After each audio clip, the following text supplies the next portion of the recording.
Bonjour YouTube, c'est Ardev et on se retrouve aujourd'hui de nouveau sur la plateforme Coding Game pour un nouveau puzzle de difficulté facile. On sera aujourd'hui sur le puzzle Count as I Count. Alors, ce problème est basé sur le jeu du Molki, un jeu finlandais qui ressemble un peu au bowling et à la pétanque. Vous avez en fait en face de vous 12 cylindres numérotés tous de 1 à 12. Et vous, avec un autre cylindre qui s'appelle justement le Molki, vous devez faire tomber quelque part les quilles que vous avez en face de vous. Pour gagner, vous devez obtenir le nombre de 50 points. Comment on marque des points? On a deux façons différentes. Soit on fait tomber qu'une seule quille, et dans ce cas-là, on va marquer le nombre de points équivalent au numéro de la quille. Donc si on fait tomber la quille numéro 12, on gagne 12 points. Par contre, si on fait tomber plusieurs quilles, on va marquer le nombre de points équivalent au nombre de quilles qu'on a fait tomber. Donc si on fait tomber 3 quilles, on va marquer 3 points. Alors le problème qui nous est proposé ici, ça va être, on va nous donner un score de départ. Donc là par exemple dans l'exemple qui est ici, ils nous disent qu'on commence avec le score 47. Et on va devoir donner en sortie le nombre de possibilités qu'on a pour atteindre le nombre de points 50. Alors oui, il faut exactement avoir le nombre 50. Si on a 51, c'est pas bon. Pour ne pas avoir un nombre trop élevé de solutions, il nous propose de limiter ça à 4 rounds consécutifs, donc à 4 tirs. C'est ce qu'ils nous disent ici. Il faut faire attention. Pour dire, par exemple, là on a 47. Il nous faut marquer 3 points. Donc en un tir, on pourrait gagner. Mais combien on a de solutions de gagner? En fait, on en a deux. Parce qu'on aurait la de faire tomber la quille numéro 3, qui nous rapporte 3 points, mais également de faire tomber 3 quilles. Donc là, l'exemple, c'est ce que je viens de vous dire, c'est les deux solutions qui sont là. Donc eux, ils ont décidé de marquer pour faire la différence entre les deux avec un P. Quand il met un P, ça veut dire qu'ils ont fait tomber qu'une seule quille et c'est le numéro à droite du P qui est le numéro de la quille. Donc là, il nous dit on a fait tomber la quille numéro 3. Quand on a 3 comme ça, c'est pour nous dire qu'on a fait tomber 3 quilles. Donc là, on voit que les solutions sont en un seul round, en fait, c'est de faire tomber ou 3 quilles ou la quille numéro 3.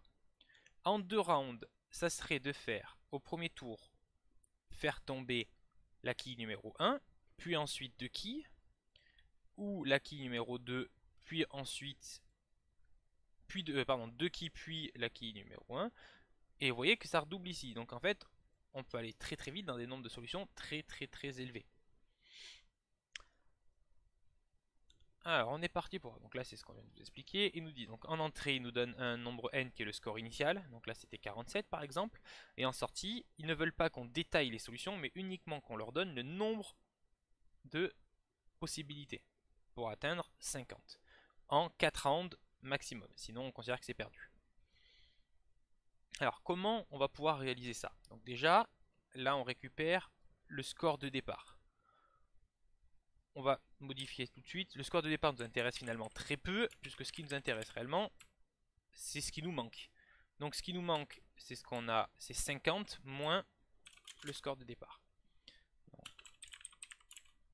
on va afficher au fur et à mesure, maintenant on a pris nos habitudes. Donc pour l'exemple, on envoie, donc là on a bien 3, c'est bien les 3 points qui nous manquent ici. Parfait. Comment on va faire? On va y aller progressivement. Dans un premier temps, il va falloir qu'on parcourt. On va essayer de parcourir toutes les possibilités sur 4 coups. Donc comment on va faire ça? On va faire une boucle for où on dit, alors 0, on va partir du principe qu'il nous donne jamais 50 points parce que sinon c'est déjà gagné. Donc on va dire de i inférieur à 13 vu que 12 est pris dedans. Et on incrémente. Et on va lui dire ici,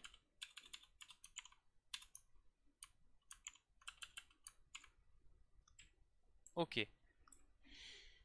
Est-ce que la solution, alors je vous la donner, i de ce score là, donc ça serait on marque 1 point, puis 2 points, puis 3 points au premier lancé. Donc là on va calculer tous les scores possibles au premier lancé. Est-ce qu'il y a des solutions? Et on va boucler comme ça pour venir tester toutes les autres possibilités. Alors comment on fait pour savoir si c'est solution? Donc on va créer une petite fonction pour le mettre à part qui va être une fonction isSolution. Donc vérifier si on correspond bien. On va nous passer un tableau de 4 lancers, de 4 scores du coup. Et on va retourner ici un booléen qui va être en fait la solution qu'on réduit pour faire la somme en fait. Tac.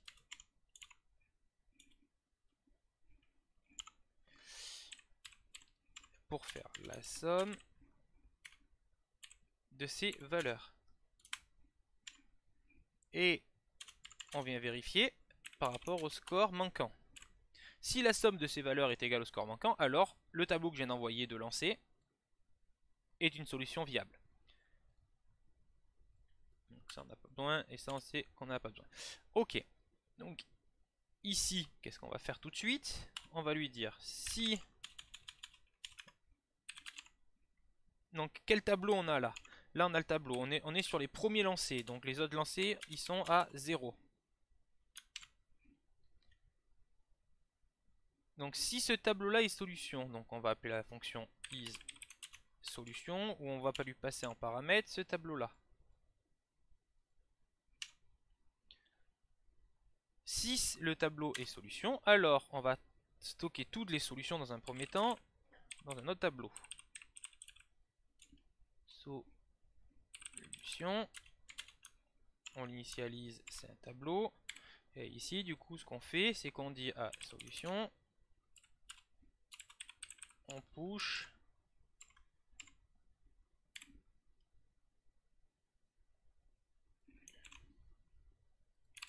ce tableau-là. Ok. Là, si on affiche à la fin,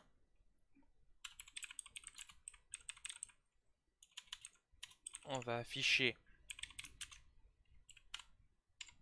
solution. Et là, en fait, on vient de tester déjà toutes les solutions sur un seul coup. Donc là, l'exemple est on part avec un score initial de 47. Donc on va avoir toutes les solutions où on peut marquer 3 points. On lance. Ah, alors, tac, ligne 11. J'ai oublié de mettre ici une parenthèse et après on doit être bon.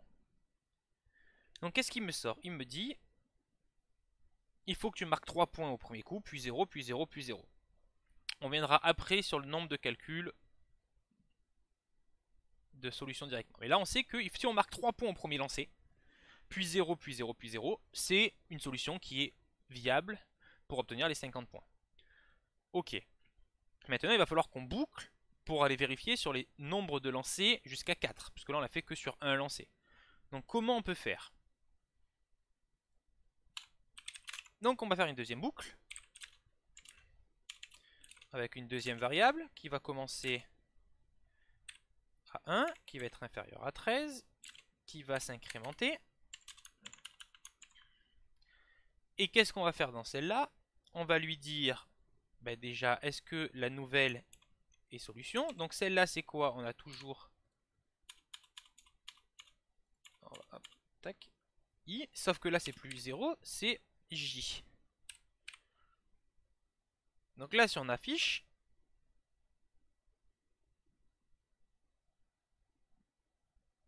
c'est un peu plus long. Ah.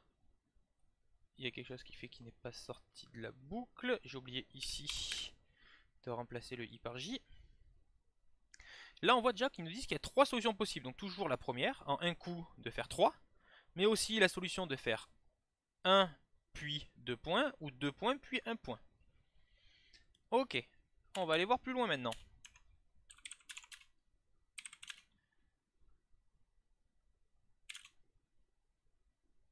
Donc, on va encore faire une nouvelle variable. Vous commencez à vous douter où on va en venir. On réécrit, je copie parce que c'est là exactement la même chose que là.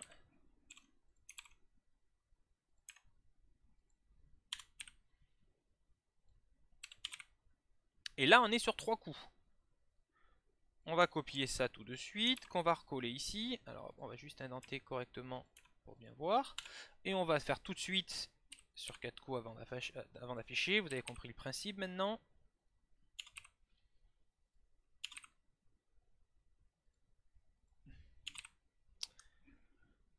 Et on affiche ça. ici, on a toutes les solutions de points qu'on doit marquer par lancer. Donc une des solutions, c'est qu'on marque un point, puis un point, puis un point. Ou un point, puis 2 points, puis un point, 3 points, et on a gagné. Mais si on revient à ce qu'on disait auparavant, c'est qu'il y a plusieurs façons. Il y a plusieurs façons de marquer 2 points. Alors pour marquer un point, il n'y a qu'une seule solution. C'est faire tomber une quille qui est la numéro 1. Puisque si on fait tomber une autre quille et une seule, on marque le nombre de points qu'a-tu sera forcément supérieur à 1. Et si on fait tomber plusieurs quilles, bah, on aura plusieurs points. Donc la solution pour marquer un point, elle est unique. C'est faire tomber la quille numéro 1. Par contre, pour faire marquer 2 points, il y a deux solutions. Ou on fait tomber 2 quilles, ou on fait tomber la quille numéro 2. Pour faire marquer 3 points, c'est pareil. Il y a deux solutions. En fait, pour marquer entre 2 et 12 points, il y aura toujours deux solutions. C'est de faire tomber ou le nombre de quilles qui correspond au nombre de points qu'on veut marquer, ou faire tomber la quille numérotée du nombre de points qu'on veut marquer. Donc ce qu'on va faire pour faire ce calcul-là, c'est que maintenant, ici, on a un tableau. Dans solution, on a un tableau où on a toutes les solutions. Et on va transformer ce tableau, où on va, dans un premier temps, faire un map, où on lui dit, tu prends les solutions une à une. Et ces solutions-là, tu vas me les filtrer de telle sorte que je veux avoir dedans que les x où x est supérieur à 1. Et je veux que tu me dises combien il y en a dans ta solution. Alors, hop, je vais afficher à la sortie ce que ça donne.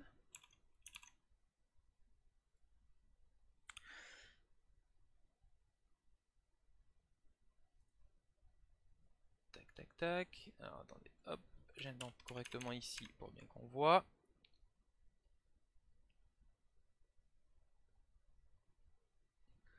Donc là, qu'est-ce qu'il me dit? Il y en a 0. Ça veut dire qu'il me dit que pour cette solution-là, je n'ai pas une seule fois la valeur supérieure à 1. Ce qui est vrai vu que j'ai que 1, 1 et 1. Dans ce cas-là, il me dit que je l'ai une fois une valeur supérieure à 1, qui est le 2. Ici pareil, et ici le 3. Pourquoi j'ai fait ça? Dans le cas où on aurait ici 2 et ici 2. Donc on aurait marqué 4 points. Combien de fois il y a de solutions pour faire 2 points au premier lancer et 2 points au deuxième lancer? Il y en a 2 solutions pour le premier lancer et également 2 pour le second lancer. Donc en tout, il y a 4 possibilités. 2 fois 2. Si ici on a un autre exemple où on a 3 points à marquer au premier lancer, puis 3 points au deuxième lancer, puis 3 points au troisième lancer, on aurait deux solutions différentes pour marquer les 3 points au premier lancer. Mais on aurait aussi deux solutions différentes pour marquer 3 points au second, puis aussi deux solutions différentes pour marquer 3 points au troisième. Donc le nombre de combinaisons possibles pour faire ce score-là, ça serait 2 fois 2 fois 2, ça ferait 8. Donc pour calculer ça, on réduit ici pour dire combien de fois on a un score supérieur à 1 à marquer. Et là, on va appliquer une formule mathématique qui est en fait, on va transformer ce score-là. On va lui dire pour chacun de ces scores-là, je veux que tu me retournes math.pow de 2x. Alors, qu'est-ce qu'elle me retourne celle-là? On affiche. Donc, on avait avant 0, 1, 1, 1. Maintenant, on a 2 puissance 0, ce qui fait 1, pour nous dire en fait que pour faire ce score-là, on n'a qu'une seule possibilité. Pour nous faire ici, en fait, il nous dit qu'on a deux possibilités, ce qui est bien le cas, puisqu'en fait, pour faire un point, on a bien dit qu'on n'avait qu'une seule possibilité, faire tomber la quille numéro 1. Par contre, pour faire 2 points, c'est faire tomber soit 2 quilles, soit la quille numéro 2. Donc le nombre de possibilités qu'on a au Molki pour faire ça, marquer 1 point puis 2 points, c'est bien 2 possibilités. Pour faire celui-là, c'est également 2 possibilités, vu que c'est l'inverse de celui-là. Et pour faire celui-là, c'est également 2 possibilités. Nous, ce qui nous intéresse maintenant, c'est d'avoir la somme de ces possibilités-là. Donc ici, on fait un petit reduce, où on fait tout simplement la somme du tableau précédent. On initialise à 0 cette somme.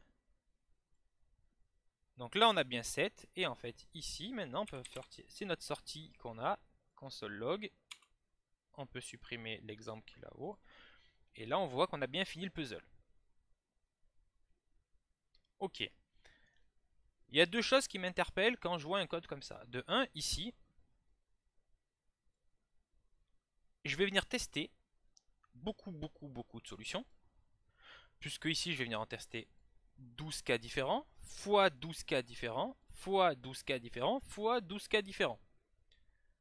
On va venir tester tous les cas possibles sur 4 lancers où on peut avoir 12 points. On pourrait simplifier la chose, et on va voir tout simplement combien d'appels on fait. Comment on pourrait simplifier la chose? Donc, tac. On va mettre une petite variable qui s'appelle count. On va compter le nombre de fois qu'on fait certaines actions. Notamment cette fonction-là. Et on va l'afficher à la sortie.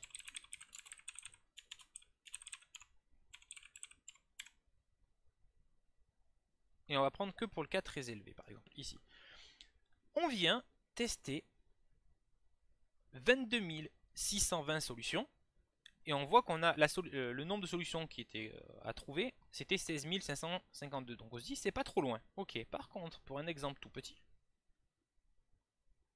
on est venu tester 22 620 solutions, alors qu'il n'y en avait que 7 à trouver. Comment on aurait pu faire pour limiter ce nombre de tests à faire? Eh bien, on sait déjà que si dès ici, la somme de ce tableau-là est supérieure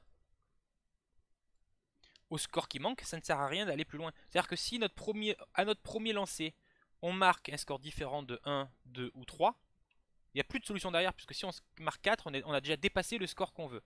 Donc ici, ce qu'on peut faire, c'est qu'on vient lui dire, si dans le tableau qui est là, donc je réutilise la même fonction que ce que j'ai fait en dessous.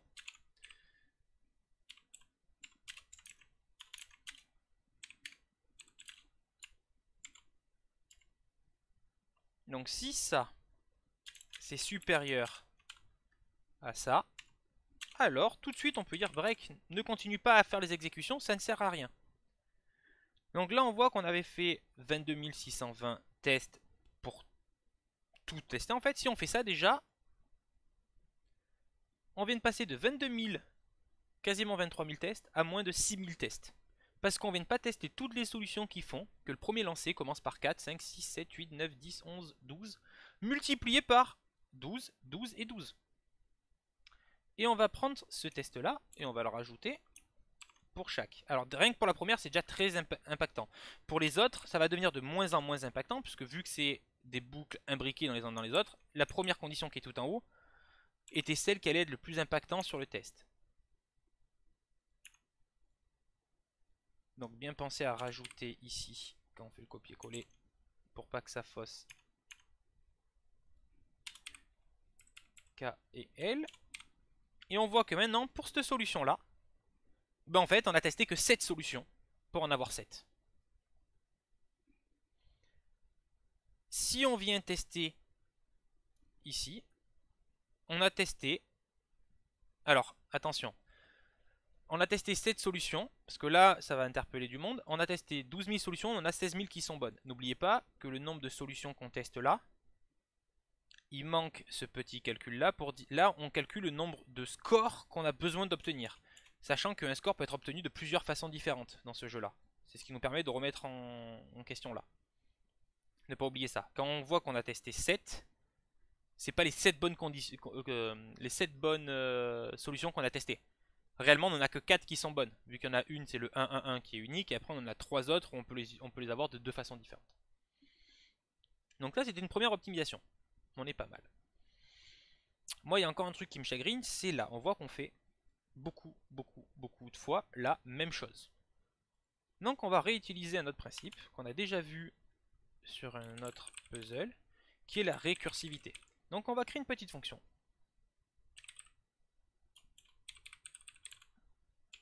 On va lui placer toujours un tableau en entrée qui sera la solution. Et cette fois-ci, on va lui donner un niveau pour lui dire où on en est. Et on va refaire exactement ce qu'on avait écrit au-dessus. Ça veut dire qu'on va lui faire for let i est égal à 0. Pardon, i commence à 1. I inférieur à 13. I++. Et on sort de là. Et là-dedans, qu'est-ce qu'on fait? Alors, dans un premier temps, on va reprendre le break. Sauf que on n'a plus un tableau comme ça. Alors, pardon, j'ai dit que je prenais le break. C'est pas le break que j'ai pris. Tac. On commence avec le break. Donc, sauf qu'on voit que c'est plus un tableau, mais on a directement le tableau qui sera celui-là. Donc, si ce tableau-là, la somme de ces valeurs est supérieure, on break, ça ne change absolument pas. Parfait. Ici, on a le if de condition. On va remplacer par ce tableau-là. Et qu'est-ce qu'on va pusher ici? On va pusher le tableau.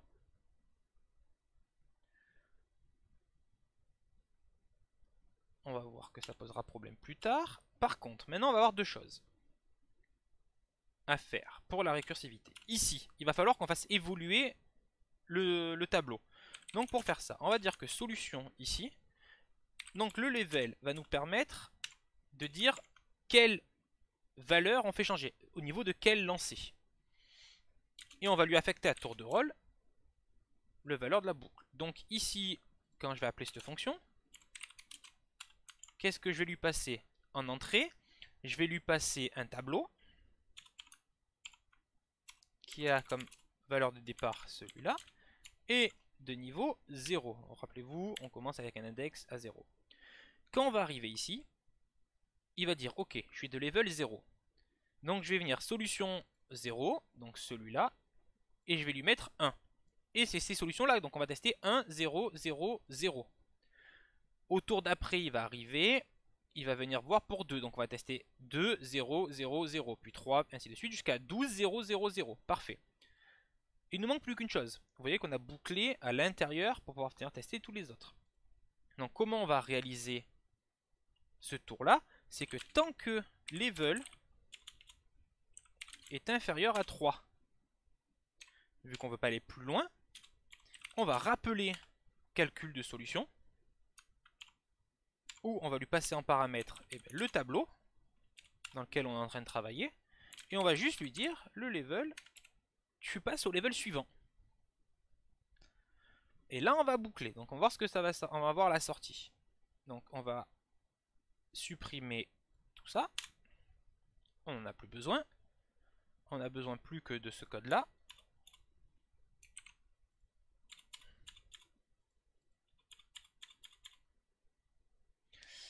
Et on va essayer d'afficher les solutions, hop, tac tac, à la sortie.